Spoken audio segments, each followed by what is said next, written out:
káwá gbé lájọ tí tọ́lọ́run fẹ́ náà wá àwọn tó ń bí wa ó gbé Saiful Salaty dìde. radiyallahu ta'ala anhu. gbogbo ẹbí lọ́tẹ̀lé àmọ́ pẹ̀lú kíní kan mọ́jà mú ní ọmọ bẹ̀rẹ̀ àwọn táwọn ẹgbẹ́ ni Ọlọ́run rán ni kí ni Ọlọ́run rán wọn ò ní mọ wá káàkiri fún bùkátà ẹbí fúnra ẹni ọmọ ẹgbẹ́ wọn ní lápáyà sẹ̀kẹ́ báyìí kẹ́yìn tó bójú ẹ̀yìn ẹ ti bẹ̀rẹ̀ ó ti kàn yín la wọ́n yẹ fi fóònù lé àfàǹdà káàkiri. radiyallahu ta'ala anhu. nígbà tí dáwùrù yín ọmọ bọ̀ tí ọmọ bọ̀ tí ọmọ bọ̀ ọpẹ́ kátó tó ríru wípé tàlàfi masala Saiful Salaty. radiyallahu ta'ala anhu. li kulli fammi aqulu hadha al-qawl Ọlọ́run tó jọ bàbá rẹ̀ kíbla Sharafu jáde. radiyallahu ta'ala anhu. kọ́dà ẹni tí wọ́n fẹ́ máa yìí kí wọ́n máa ràn ún ràn ún nínú ẹbí wa wọ́n sì yà sí gbogbo àwọn tí wọ́n ń bẹ lábẹ́ rẹ̀ wọ́n àgbà ìgbẹ́ni Ọlọ́run yẹn ni tó gbà sí àrí lọ́wọ́ ni wọ́n máa wá tẹ̀lé nígbà Ọlọ́run ṣe sáà tọ́lọ́run tó gbé àsíá dìde fi hadha al-waqt fi hadha al-waqt al-hadir yani Ọlọ́run wa nàró Saiful Quadiriyah. adamallahu hayatahu. àmín. Saiful Quadiriyah wọ́n gba oyè lọ́tọ̀ àtòsí láwọn oyè tó nítumọ̀ tí ẹ sì pé wọ́n ń bùn torí pé Ọlọ́run yà sí Ọlọ́run nàró ẹ̀ sáyé ọgbà Saiful Quadiriyah ọgbà ajánásí àgbà nígbà yìí ò lè ṣe kéde mọ́ni níjọ́ tí ń jẹ́ ajánásí àgbà nílé Salaty gbogbo nǹkan Ọlọ́run bù mà sí. alhamdulillah. gbogbo tí ń jẹ́ mọ̀ yìí mọ̀ lánàá mẹ́rin jésù lónìí tí ó tún máa extend dọ́là èmi àti Saiful làájọ́ ń ṣe làájọ́ bá àwọn alátọ̀ọ̀lẹ́ alẹ́ tariqa Qadiriyah tẹ́lẹ̀ ká bá wá háìsì bí látọ̀jọ́ àwọn nábìlú sí láì fún gbé báyìí ẹ ká ní gbogbo àtọ́bájá àkàrà nù wọn tó dé tọ́jà àwa ìlú náà àwọn mọ̀rídìí baba nàkí baba Amirul Jaysh bẹ́ẹ̀ mi máa ń ṣe kìyàrá tó mú tẹ̀sùn bá lọ́wọ́ ẹni tí wọ́n ń gba àwọn rẹ̀ tí ó kèé sì bí alaras tọ́lá lómi máa rò pé abúlé Saiful ọkẹ́ dọ́gbọ́n ọkẹ́ dẹ́gbẹ́ kan ni o bí Saiful ti jòkó yìí orí rẹ̀ ní ìsìbí wa tí ò sí lórí ó wà lórí rẹ̀ báyìí alaras ní Saiful ọmọ kéé ìsìbí gbogbo ẹ̀yin tẹ́jọ́ ọmọ kéwú mo fẹ́ kẹ́ ẹ mọ̀ ní bá mi lọ bí kẹ́ mo fẹ́ kẹ́ ẹ lọ kéwú bẹ́ni alaras ní Saiful ọmọ kéé ìsìbí gbogbo kàsídà láyé baba nàkí bìlà ṣẹlẹ̀ ọmọ wá káàkiri baba ọ̀tẹ́ radiyallahu ta'ala anhu. wọ́n mọ̀ wá káàkiri bẹ́ẹ̀ ni baba Sheikh Halqoh ló mọ̀ wá káàkiri. radiyallahu ta'ala anhu. níjọ́ náà lọ́hùn alikowodo nílẹ̀ gbogbo àti hajjamu Saiful ìjọ́ náà lọ́hùn nílẹ̀ àti gíga àti gbogbo kẹfẹ́ jọ àfáà yìí lọ. Allah alikowodo. alikowodo ní joko bó ti di ohun lọ́wọ́ la ṣe fún masaba nàró rẹ̀. àmín. àti gbogbo ọ̀tọ̀ bá sàmí. àmín. ẹ wo kẹ́yìn wọn dédé léyìí káwọn ta ní sulaya ta gùn ta ṣe gbogbo nǹkan kó láti kéwu ti yé kama wà á rí wa níjọ́ náà lọ́hùn Saiful ò tí ì wọlé kéwu tí wọ́n ti mọ̀ ìpele yọ̀ dà fa. alhamdulillah. àmọ́tọ́wọ́ kọ́ mọ̀ ní pé gbogbo tá à ń ṣe ní Salaty tí ó mọ̀ sòsì. a kè kàsídà àwọn ń ṣe rìádà àwọn eléyìí tí wọ́n ṣe kàsídà tó ń ṣe yìí Saiful là á máa wò orí bẹ́ẹ̀ Saiful là á máa wò òun ni ó kè kàsídà òun ni ó bá ti jòkó àwọn ọmọ wòran ni àwọn ọmọ lùbà lírí ọmọ kè kàsídà tẹ́ ń dùn tẹ́ ẹ̀rọ kàyínú àgbàdà gbélé yọ̀ọ́ rẹ̀ yìí ó ti rẹ̀ wọ́n náà ní sọ́dọ̀ ti gbé ìgbìmọ̀ lọ ọgbọ́n tó bí ẹni Allahu Akbar. Allahu Akbar. mo fẹ́ kẹ́ gbọ́dọ̀ yìí kọ́ wa máa wọlé abíyẹ ti ń tọrọ bíi ti ń sọ́hun ni kọ́ wa máa fi bẹ lóhùn. báwa ń lídìí yíde lọ́lẹ́ ọba Saiful láàrin kó máa lídìí kọ́dà ń jọ ìjókòó bàndírì mọ̀lúdì am òun náà láàrin ó síwájú tó lóhùn rẹ̀ kálẹ̀. ilaha illallah wa khairun nasi inda Allahi sakasun. Naam. tahalla bil makarimi wa sifati. aw de pe ito mu àwọn náà anema bẹ́ẹ̀ bá ṣe dalmaka imari kabuboni. idha jalasitahu wa khairun nasi. wa okay mo like it I love it. wa khairun nasi inda Allahi sakasun. gbogbo nukutọ kọ̀ọ̀kan tí n bá wíyàn yìí tọ́ ọ bá ti fi tó bá gbé àṣẹ mi tó jí oúnjẹ jẹ kọ́ wá ní Ọlọ́run wọlé bí ibi tí mo bá dé yìí Ọlọ́run ṣe báyìí fún mi Ọlọ́run sì fún yíyà yìí. tahalla bil makarimi wa sifati. wọ́n ní wá wo Saiful ní o mo sì bẹ́ẹ̀ ní wá fọlá rẹ̀ tọ́lọ́run ẹ bẹ́ẹ̀ lọ́hùn. wa khairun nasi. nígbà ó ṣe sá ẹ wo gbàtí mọ̀lára mi jẹ́ sí gbogbo ọ̀pọ̀lọpọ̀ àwọn Saiful yìí ni wọ́n sílẹ̀kùn gbogbo ajánásí káwọn náà máa fáyìn lẹ́yìn àfa wọn. wa khairun nasi. tí ayé àfa rẹ̀ ò ní di ayé tiẹ̀ lọ́wọ́. inda Allahi sakasun. mọ̀lára mi jẹ́ sí gbà wọn bẹ̀ láyé wọn kẹ́ bàbá à ń lọ bí báyìí dédé epo àti ọmọ àti àmì ọmọ àjì yìí náà yìí dédé epo wa ni wọn ní ma pàrọ̀ mọ́tò wọn pàrọ̀ mọ́tò wọn ti dábòsí sọ́dọ̀ Ọlọ́run wọn wà á rọ epo sínú mọ́tò wọn tẹ̀lé àmì ìjẹsì wọn bá ti gbé àbùkátà tí a fa gbádùn wọn tán wọn lọ lẹ́nu èlò lápò sínú ọ̀rọ̀ tiwọn. wa khairun nasi inda Allahi sakasun. tahalla bil makarimi wa sifati. idha jalasitahu yawman tajidu. ọ̀la lọ́bí tó ń lọ èyí tó ń wí gan nìkan ni. khairun nasi. sẹ́rí máa wo máa lẹ́sìn yàn kàlámà ń bẹ́ẹ̀ nẹ́bí wáyé kí ni kàlámà wò ni ọ̀ ní kàlámà wọn gbọ́dọ̀ kà sọ ní hìn. òun náà ní pé má jẹ́ kó gbọ́ sínú ọkàn rẹ ẹni tó bá ń wájú ní pé ọ fẹ́ tán fún. má jọ wà nù ọkàn rẹ pé ìgbà títí ẹ̀ ìjọ mọ̀ ìkọ́ jọ bí wa ni. nítorí ọjọ́ lómi ọ̀nà ro òun náà ní yọ owó àwọn tí wọ́n wà wájú rẹ̀ kó fi wọ́n ṣe bàbá ṣùrùtù lé wa ó ti tẹ̀ mẹ́lẹ̀ ọ̀fàwé òfin àwọn tó bí wa ya wa khairun nasi inda Allahi sakasum. torí bó ti bàbá ti wáyé ẹlòmíì mẹ́bí mi ládùúgbò wọ́n láyọ̀ mọ̀ wáyé kò ní kí ẹlòmíì ò kí bàbá jáde mi kí náà mi nǹkan gbá tiẹ̀ ni bí o ti gbá tiẹ̀ ọlọ́run gbá tiẹ̀ náà nù ni. wa khairun nasi inda Allahi sakasum. gbogbo àwa tá à ń pè bàbá ìgbà lọ́ba ara ìwà wa àti búrẹ́dì àwa la wa ń tẹ̀lé lónìí n ti sọ fún ọ ní pé àṣìyá àwọn ni bikulli maana al-kalima ana aqulu hadha al-qawl sirran wa jahran èmi sẹ́yìn tẹ̀lé ọ̀fù tèmi ní ìsìn sẹ́bẹ̀ yànnù ni. báwọn tàná ti ṣe nítọ́lọ́hún wà bá tọ́lọ́hún bá àwọn ti tàná tó jáwọ́ gbà òun náà ń dèdè tàwọn tàná kí ni nǹkan ọ̀hún òun náà ní ẹyọ kan àtàwádọ̀ bọ́lọ̀ ń bá kó nǹkan fún yìnyín tí ọba ti ní tẹríba ọlọ́run ò fún wọn ìdánwò láàrin wa nù. wa khairun nasi inda Allahi sakasum. mo kúrọ́ kan máa ṣéwù lẹ́yìn rẹ̀ mo sọ fún àfa wa alágbàjì yìí máa ń sọ̀rọ̀ ṣéwù funfun wọ́n sì jẹ́ dáka tó wà diplomasi kọ́kọ́ àbí ẹ̀kọ́ ni wọ́n yẹ tètè yọ̀ máa yàn àmọ́ ìfẹ́ tí wọ́n ní sí mi wọ́n wá ní ti ń bá ti rí ọlọ́run rí àwọn náà bẹ́ẹ̀ bí mo ti rí bẹ́ẹ̀ lórí ájà kan wá gbé mi àtàfà wa nínú ọ̀sẹ̀ yìí ó wá gbé àlọ́dọ́ sẹ́fù wọ́n wá jòkó lórí àga èmi wá mọ ipá àtàfà wa la tẹ̀lé lòdì mo wá jòkó lẹ̀ kí n tó jòkó lẹ̀lẹ̀ ní sẹ́fù ti jòkó lẹ̀lẹ̀ wájú wọn.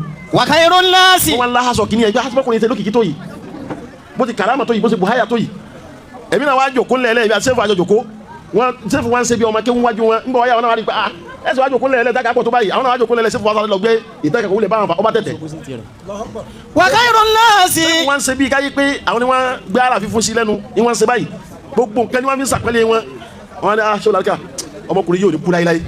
àmín ya Allah inda Allahi sakasum. àwọn máa ń wọlé tọ̀ láwọn àfa àti ọlọ́ọ̀ni lásìkò ìgbà ọlọ́ọ̀kú fún wọn tí ò fa wàhásà tọ̀ wọn lọ. tahalla bil makarimi wa sifati wa sharrun nasi. àfa àmọ́ ti lọ jìnnà yín ṣe sífà lọ́wọ́ kẹ́ tahalla bil makarimi. tahalla bil makarimi wa sifati tahalla bil makarimi wa sifati. nígbà tí sẹ́fù wa ń bá ayé rẹ̀ bọ̀ wá kó tó dé mọ́hálà tí sẹ́fù dé yìí ọlọ́wọ́ àmì ọ̀lànà méje sí lọ wallahi. Allahu ta'ala anhu. ìyá àbú máa ń sọ gbogbo gbà bọ́lá ní tọ́tọ́ fún yín pé nẹ́tíwọ̀kì rẹ̀ ló ti lọ́wọ́ ni. bẹ́ẹ̀ni. lájúmọ́ slọ́ọ̀tì tí ń lónù nẹ́tíwọ̀kì rẹ̀ kí ló máa ń pe fíùsì rẹ̀ kí ló máa ń pe tí máa ń gbé náà sí àdúgbò transformer rẹ̀ nù ni ó ti lọ transformer yẹn ti lọ ẹ máa wò ó ti blow. ẹnà wá wí bẹ́ẹ̀ náà ó sì wí lẹ́yìn rẹ̀ ọlọ́run ọ̀wá àṣẹ transformer tọ̀tọ̀ ọlọ́run ni wọ́n gbé wáyé. Allah. bàbá wa àmì ìjẹ́sì gbé tiẹ̀ wáyé òun náà gbé tiẹ̀ wáyé ni. Allahu akbar. transformer yẹn wá ń ṣiṣẹ́ ọwọ́ tún gbàgbà mú kódà sólà ní ti tẹ̀ kí transformer torí transformer Nàìjíríà yà gbàgbọ́ ni. wa khairun nasi inda Allahi sakasum tahalla bil makarimi wa sifati. ẹni ó sọ̀rọ̀ òun ni gbogbo bá ti mọ̀ lọ́tà àmọ́ bọ̀ ní eré yàn yóò. wa sharrun nasi. wàláhì mi ó mi ni ẹ̀ sámú wàláhì sùnmọ́ mi láyé yóò jòkó sí náà ni yóò jòkó sí àmọ́ adágbére fún ipá ń bọ̀ ọ̀dọ̀ bàbá ni tí màá díye fún yóò jòkó ń bẹ̀ náà kó jòkó ń bẹ̀ kọ́ máa wá àwọn máa wá. wa sharrun nasi. mo fẹ́ hẹ́ jọ̀rọ̀ mi sí ni pé àwa tí ọlọ́run ṣe sẹ́ẹ̀fù ó gbélé wá wùlé lọ́wọ́ ọlọ́run náà wá sàwọn náà lọ́ máa lè tí máa fa sọ ya mọ́ olóríire la àwa náà dúró tì í. wa sharrun nasi dhul wajhaini fahadhar murafaqata lahu fi kulli halin. èmi fẹ́ dúpẹ́ ní ìsẹ̀kẹ́ èbú. wala tamudud lahu fil wudi habla. èyí tó lọ́wọ́ fẹ́ rí wọn náà ni àmì. wa sharrun nasi dhul wajhaini fahadhar murafaqata lahu fi kulli halin. bẹ́ẹ̀ bá sọ̀rọ̀ tó da a kò tiẹ̀. hayyakumullah. sọ́jọ́ da a máa wò ó rẹ̀ pé ìwọ ló wí sọ́lọ̀ lọ́rùn ni. akramakumullah. a bá fanila fanila. Allahu hayata. ó nínú gbogbo wa tọ́lọ̀ lọ́wọ́ fẹ́ máa yà sí nísìn ó ní bàbá ọ̀tẹ́ ọlọ́run tètè yà sí kò wá mọ̀ ìpè bìkẹ́ nìyẹn àti kò tí ì rún oúnjẹ tí ń wí ọ̀rọ̀ òun ni. ọ wá sọ fún mi ó ní bàbá ọ̀tẹ́ àfikọ́ lọ́wọ́ sànù rẹ̀ kọ́ mọ́ pé ìlàkẹ́ lówó kọ́ ó ná èyàn ni kò síbi tẹ́wọ́ àbátọ̀ bàbá ọ̀tẹ́ lọ yóò torí tí yóò lọ wá owó torí kó fẹ́ kẹ́ gba ibi tẹ́ ń lọ. Allah wa khairun nasi. Saiful Quadiriyah adamallahu hayata. ọ wá kò ní ajánásí àgbà ọ̀dà àfa gbòǹ wá sí tí gbogbo ayé ń pè. alhamdulillah. níbẹ̀ nílé wa nílé sálímì wọ́n fi jẹ mùrùsídù dìní òní ó káàkiri gbogbo òlu ààrẹ nìkan tako ayẹmẹ yìnyẹn táwọn owó táwọn kan lọ fi jùlẹ̀ ńbẹ tí wọ́n máa fáwọn dongari fáwọn akẹ́rà sẹ́ríkì nítorí wọ́n fẹ́ lalẹ̀ nílé ọba Saifu kọ́dà wọn ò tiẹ̀ wọn ò wulẹ̀ kò sí lọ́bì kẹ́kẹ́ pé ọkùnrin yìí kíkẹ́ wù wá ni sáà rẹ̀ bò wọ́n bẹ̀ lẹ́sẹ̀ kẹ́nà wọ́n sì fún ní nǹkan. wa khairun nasi inda Allahi sakasum. wọ́n ti sà nínú ọlá Mawlana Aminu Jeyi. radiyallahu ta'ala anhu. àbáyé Aminu Jeyi nìkan náà ní dídá rẹ̀ mú. wa Saifu bi jambihi bil ams ọwọ́ adi lónìí apẹ́ méjì ọlọ́run pẹ́ méjì bàbá Aminu Jeyi kárí dà Allah. ọlọ́run wá fún sẹ́yìn fún ní sẹ́yìn fún lẹ́ka. Nasi indallahi sakasun tahalla bil makarimi wa sifati. ó kọ mẹ́rin lànà bí bá wáyé ìwà ló bí ó kọ yòókù. Ahamadu, Hamidu, Mahmudu wa Muhammadu. Sallallahu alayhi wa sallam. gbogbo yòókù sifatu ni li Rasulillahi sallallahu alayhi wa sallam. Sallallahu alayhi wa sallam. ọgọ́rùn méjì àtẹyọ kan ni sifatu li Rasul gbogbo yòókù sifa ni jẹ́ fún Ànábì. bàbá ní kí ló kọ tí Saiful Quadiriyah ń jẹ́ lánàá á ní Muhammadu Isa bùnà Abubakar ẹ̀wọ́ kọ tí ń jẹ́ nu àwọn bàbá ọ̀tẹ Ọláyínká àwọn kọ tí ń jẹ́ nu ni. àbámínà yóò ní ti lékún tún lékún kọ́dà èmi náà ọkọ ti jí mi jọ ní ikú wọn náà ní fún tiẹ̀ náà ni. Allah. ní fún tiẹ̀ náà ni. wa khairun nasi. mọ̀ ní àdára sílẹ̀ mi ti máa mú ọkọ. wa khairun nasi indallahi sakasun tahalla bil makarimi wa sifati wa sharrun nasi. kúrò àmọ́ òun kò ó wá sọ wá mọ̀ olùdí Saifu. ibi tí ń bọ̀tà yẹn tó máa ń pa aṣọ olùdí lówó yìí. Hayyakumullah. nígbà tí Saifu sọ pé alájẹ lákun bàbá mi jọ̀ọ́lá fẹ́ ká mú ní bàbá mi jọ̀ọ́lá sẹ́ẹ̀ bá láwọn ọmọ tí wọ́n pè bàbá mu yìí sọlẹ́rọ̀ kẹ́ mọ́ lọ gbà mo ní Saifu mo ní tó wù mí mẹ́ bomi lówó fi gba mọ́tò nígbà tí wọ́n wá sẹ́ni owó sí mi nígbà tí ilé èso mo ti ná tán ọgbà bomi lọ èyí tó wá kó lápò mi lánàá kí n tó lọ́mi àwọn tábàjá tiẹ̀ náà lọ́wọ́ máa kọ́ ọ́ bọ̀ lápò mo wá negotiate mo rò pé tó kù lọ́wọ́ mi ọ̀ka ni nígbà tí ọ̀ka àmì màá jí náà bá tó ní mo ní mo fẹ́ gba sọ̀dọ̀ ẹ̀rọ lọ́la ìyẹn sọ owó mi ò sì ká mọ́ bá mú àkó bá mú pàǹkà àbọ̀bí lọ́wọ́ rẹ̀ ń bẹ̀ wọ̀ni wọ́n bá tó fi 20,000 lẹ́sẹ̀ kẹ́lẹ́ yàyí mo ti jù sọ́wọ́ lọ́hùn. wa khairun nasi. àwọn táwọn yàyí abẹ́lẹ̀ 300 jẹ́ta kóra síbẹ̀. wa khairun nasi indallahi sakasun. mo ti tọ́jú rí bẹ́ẹ̀ báwọn tàná ti tẹ̀lé ra wọn làwọn náà ń tẹ̀lé Saifu. tahalla bil makar. ọmọ tó wá yẹ ọ ní Allah. tahalla bil makarimi wa sifati. wàsíwá ibùdó wa ìlwàtí. Hayyakumullah. èyí ń kọ́lé yìí ti mọ̀ wá o torí yìí ti gbà rìwáyà o n bá gba rìwáyà kó tó di ni mo lù ní yóò di. Akramakumullah. èmi náà máa fún tèmi náà bó mu kálá sọ ní kó náà tó fún titi yẹ káyọ̀ máa jẹ́ náà tó fún titi yẹ èyí ò ní jásí pé àwa gbà bọ́lá àwọn akẹ́tì bàbá fàǹdà tán sórí lẹ́jẹ̀ ta táwọn akẹ́gbà bàbá náà kí bila ṣẹlá tó ṣe lánàá mo gbọ́ lẹ́nu bàbá ìyá wa tó bí bàbá wa torí bẹ́ẹ̀ láti kékeré ayé ti mọ̀ gbé ọ báyìí ìyá tó bí mo lánàá àmì wàzín níjọ́ mo mọ́kàs wọ́n sọ fún mi pé wọ́n náà ti wọ́n mọ́kàs ní bẹ́ẹ̀ ni Allahu Akbar ìtọ́nà wọn sáájì lọ́dún ló ṣe yìí àti kékeré àwọn bọ̀dá rẹ ti mọ̀ yìí pé òun yóò jọ gálà rẹ àwọn wọn làwọn wa lọ sí wọn wá lé Ramadan àwọn gbójú wálé fáwọn ìyá mi àwọn wa lọ wá sí Sheikh Yahya Murtada àwọn sì máa tẹ̀lé wọn lọ́kùnrin lóbìnrin bọ̀dá wọn làwọn adébí wá sí wọn gbádùn wá sí wọn ajá dàmàdì gbogbo àwọn kí wọn máa ń yàn àmọ́ àti dìbà lélẹ̀ àbájá lọ kété bẹ̀rẹ̀ náà kúta ké àmọ́ Sheikh Abdul wọn ọkọ kẹbi tá ti ṣe wá sí wọn ni kódà ń jẹ́ ọ̀nà bàbá náà kí ibò ti bẹ̀rẹ̀ wá sí. níjọ́ tó mọ gbọ́rọ̀ yìí wọ́n wá ní tí Abdullahi tó wà lọ mọ́ríkà sí náà yọ lọ kéwò rẹ̀ tó bá wá dé láyé yìí ní tó máa ṣe wá sí tá dúró tì. wa khairun nasi indallahi sakasun. èyí tọ́lọ̀ ń ṣe náà ní kí gbogbo àwọn ẹbí àwọn bàbá mamu ti lọlé àmì wàásù náà ti lọlé gbogbo ẹbí ní tẹ̀lé bàbá báwa àti tẹ̀lé la wa nù ní. tahalla bil. ọlọ́dún ẹ̀mí sanjó ní mo ní bàbá la ẹlẹ́mọ̀ pé lẹ́gbẹ̀ẹ́ ẹlẹ́mọ̀ pé mi lẹ́gbẹ̀ẹ́ mo ní bẹ́ẹ̀ ni kò pè mí lábúrò. ohun lọ́lọ́run gbé síwájú ní sè á máa tẹ̀lé ni. tahalla bil makar. nínú rántí yìí yẹn tẹ̀ lọ́ máa nú àwa máa tẹ̀ lọ́ máa nú nínú rántí tiwa òdì tiwa lọ́wọ́. tahalla bil makarimi wa sifati. ìtọ́jú mi wọ́n gbà yẹn ni pé èyí tọ́lọ̀ fi kún bàbá tó fún àfàǹdá tó fún bàbá ní kíbla sharaf tọ́lọ̀ ń gbélé wá wùlé lọ́wọ́ nọ́mbà 3 lẹ́yìn bí ọba tó yọ ń bomi náà àmọ́ ìpè ẹni tó bá ti di kó ga ó tóbi ó ní nǹkan kọ̀ wá nírú bẹ́ẹ̀ ó sì wà lókè yẹn yẹn á sọ wípé wọ́kọ́ lọ́yìn yẹn. Allah wọ́kọ́ o. gbogbo àwa tá a jẹ́ bí tá a jẹ́ gbọ́n ajásíwájú amúmi ayé sin bàbá Ọlọ́run wa gbé àṣeyárí lọ́wọ́ Ajala Saiful Salaty wọn lọ síwájú sí kọ̀ wá sẹ́yìn wọ́n bẹ̀rẹ̀ rẹ̀ kẹ́lọ́ mọ́ àjọ ń dáwọ́ abúlé ni bákan náà àjọ ń dáwọ́ ni àmọ́ bàbá àjọ sèbùkà àjọ máa dáwọ́ abúlé wọ́n sọ fún yín pé yí báyìí ló mú wa ni àbí bẹ́ẹ̀ kọ́ Akramakumullah. àwa yòókù àjọ ń dáwọ́ abúlé ni àjọ ń dáwọ́ bùkátà lé ni afẹsẹ̀ kẹ́lẹ́ Salaty ẹ̀dáwó àjọ dáwọ́ ni àmọ́ bàbá àfún ní yẹkẹ́rí mọ́ wá ni bẹ́ẹ̀ni bùkátà ni ó sì wá kó lẹ̀ àforí ẹ̀jẹ̀lẹ̀ Allah alamatul wila alama rẹ̀ asa lónìí ọlọ́wọ́ gbogbo ẹ̀yọ́ máa kẹ́wọ́tẹ̀ wáyà yìí Allah ẹ bá wí gbólóhùn mẹ́rin àwọn àṣà kò sí wọ́n láyé pé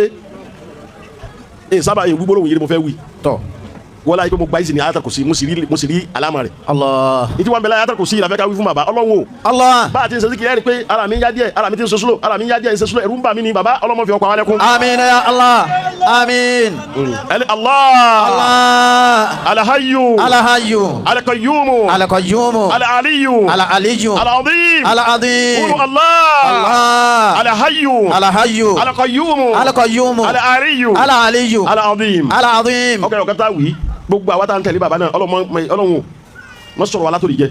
Àmín. níjọ́ ni kí bàbá tó gbé kí Amiru Muhajirin tó gbé mọ́tò wá wọ́n wá rí ọkọ̀ gbé lọ́dọ̀ bàbá náà kò gbé lọ́dọ̀ tiwa a sì bínú nígbà tó kó bàbá náà àwọn yìí sá sí bàbá ọkọ̀ sí ìtọ́ka wa pẹ̀lú yín o wàhálà o ẹ má yí padà bó ti wà náà ni ìwé bàbá mi alákàbí ìwé bàbá mi alákàbí ìwé bàbá mi alákàbí Allahu Akbar orin náà kì í ṣe pàwọn náà sálẹ̀ jẹ kò ní bu wà bánà ká ma sálẹ̀ jẹ́ gbàmọ́ lọ́jọ́ ni bàbá sọ fún mi alájí mọ́tò yìí ti wá gbó wọ́n ní ma wo mí nìyẹn bàbá alákàbí kọ́ fi àmì wájú náà fi sàkọ́bì rẹ kébì ọmọ jáyà ọmọ gbẹ̀yìn mọ́tò náà wà á fẹ́ sẹ̀ kan yọba ti gbẹ́ wà mí jẹ́ sí wọ̀ nǹkan fẹ́ sẹ́nu ni látọ̀dọ̀ àmì muhajirin àti gbogbo àwa yìí náà láti kéde lẹ̀ ọlọ́run o báwa ti gbà yí pé ọlọ́run mọ̀ wo bàbá tó bá wo nǹkan ṣe wá ọlọ́run mọ̀ nǹkan ṣe o. wàlá sùn adìhun siwa rahmani afasukun. ọkọ̀ kata wí báyìí ọlọ́run wọlé abáfà ti wù yí pé àpẹnìkẹ́ wọ́n bá láàánú tó fi bàbá sànù wà láńpẹ́. ya khayra man sakanu fil qalbi ikhwana. ya khayra man sakanu fil qalbi ikhwana. ya khayra man sakanu fil qalbi ikhwana.